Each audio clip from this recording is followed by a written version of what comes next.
Yeah, JP, can you give me one of these? Okay. There you go. Modified 3-point. You guys all know what a 2-point looks like? That's your fences position, right? Like that.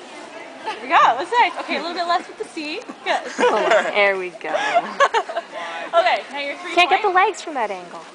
Your 3-point is more your dressage position. You're very perpendicular, okay? Nice long legs, very deep seat, okay? It's a little more driving. Your modified 3-point is going to be somewhere right in the middle, okay? So this is where your X flat comes in. Okay, you want that deep seat. You want to show that you can be long and, you know, elongated and very effective, but you don't want, like Robin was saying, you don't want to be floating on top of your horse. This isn't where that, you know, floaty, brushing the seat stuff comes in.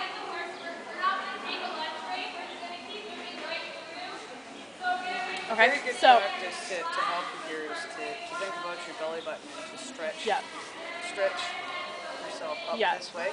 The one that I've mentioned to a few of you today that seems to just make something click in your head is the front of your thigh.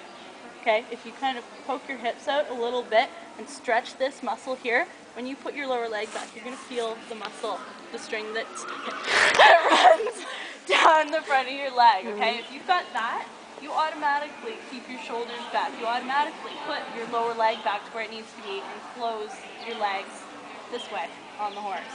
Okay, that's where that quiet leg comes in, and then you're not going to have this. Okay, especially if you get a horse like Harley, Paddy Trucker, Nacho. They're big horses. They move you around a lot. The more you can tighten your lower leg without squeezing, the quieter of a ride you're going to have. So that's your modified 3. Understand? Questions? Light. You're light. Oh, sternum light. Okay, everybody knows where the sternum is, right? Right between your boobs. Okay. If you open that up, can you have a light shining? If you're down like this, your horse can't see in front of you, okay? If you're up like this, the light is shining, you can see, you get. The other one. Make sense? Good to go.